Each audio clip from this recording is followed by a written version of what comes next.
লাল মামুন, সেনা কর্মকর্তা জিয়াউল আহসান সহ আইনশৃঙ্খলা বাহিনীর ৭ কর্মকর্তাকে আন্তর্জাতিক অপরাধ ট্রাইব্যুনালে হাজির হয়েছে। এছাড়া দুপুরে ট্রাইব্যুনালে অভিযোগ জানাতে আসবেন পিলখানায় বিডিআর বিদ্রোহে নিহত সেনা কর্মকর্তাদের পরিবারের সদস্যরা। এ নিয়ে আরও জানাতে যুক্ত হচ্ছেন সহকর্মী জাহিদ হাসান। জাহিদ চৌধুরী, মামুন, জিয়াউল আহসানের বিরুদ্ধে ট্রাইব্যুনালের দায়ের হওয়া অভিযোগগুলোর তদন্ত কি এখন পর্যন্ত কোন অবস্থা রয়েছে? আর বিডিআর বিদ্রোহে শহীদ পরিবারের সদস্যরা কি অভিযোগ নিয়ে এসেছেন কিনা, কিছু জানতে পেরেছেন কিনা জানাবেন। অনেক আন্তর্জাতিক অপরাধ ট্রাইব্যুনালে সকাল 10টার আগেই হাজির করা হয়েছে সাবেক সেনা কর্মকর্তা মেজর জেনারেল জিয়াউল আহসানকে। এছাড়া অন্যান্য আসামি যারা রয়েছে তাদেরকেও হাজির করা হয়েছে।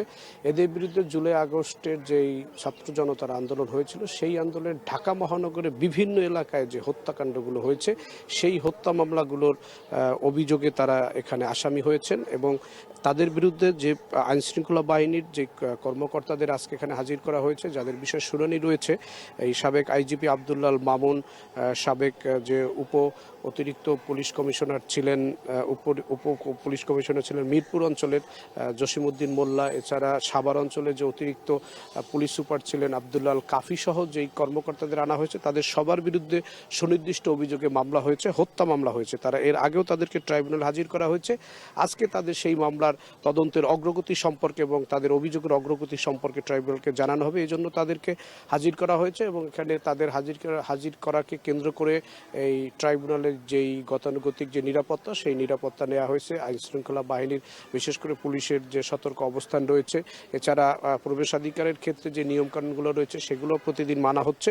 একই সঙ্গে আজকে দুপুরে আরেকটি বিষয় রয়েছে। 2009 সালের 25 এবং 26 ফেব্রুয়ারি পিলখানা বিডিআর সদর দপ্তরে যেই বিদ্রোহে মারা গিয়েছিল, বিডিআর এর হাতে যে সেনা কর্মকর্তারা নিহত হয়েছিলেন, সেই সেনা কর্মকর্তাদের পরিবার যারা এখনো বিচার পাননি, তারা বিচারের দাবিতে এবং তারা তাদের যেই বিচারের যে দাবি, সেই বিষয়গুলো নিয়ে তারা অভিযোগ জানাতে আন্তর্জাতিক অপরাধ ট্রাইব্যুনালে আসবেন দুপুর 1টায়।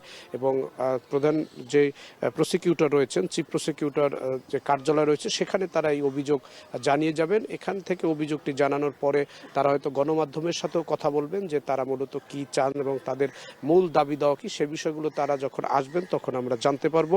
এখন যেটি হচ্ছে যে আন্তর্জাতিক অপরাধ ট্রাইব্যুনালের যে 3 সদস্যের ট্রাইব্যুনাল, সেই ট্রাইব্যুনালে আইন শৃঙ্খলা বাহিনীর যাদেরকে নিয়ে আসা হয়েছে, তারা বিভিন্ন জায়গায় কর্মরত ছিলেন এই আন্দোলন এবং এই আন্দোলন দমন করার জন্য, এবং আন্দোলনে যারা মাঠে ছিলেন তাদেরকে বিভিন্নভাবে নির্যাতন করার দায় এবং একই সঙ্গে হত্যাকাণ্ডের ঘটনায় তাদের বিরুদ্ধে মামলা দায়ের হয়েছে। সেই মামলার অগ্রগতি আজকে জানা যাবে এবং তাদের বিরুদ্ধে অভিযোগগুলো আদালতের সামনে নতুন করে আবার প্রসিকিউশন টিমের পক্ষ থেকে তুলে ধরা হবে। আমরা সেটি জানতে পারবো যে পরবর্তীতে এদের বিষয়ে কি আদেশ ট্রাইব্যুনাল থেকে আসে, সেই বিষয়ের জন্য আমরা অপেক্ষা করছি। অনেক আন্তর্জাতিক অপরাধ ট্রাইব্যুনাল থেকে যুক্ত ছিলেন সহকর্মী জাহিদ হাসান।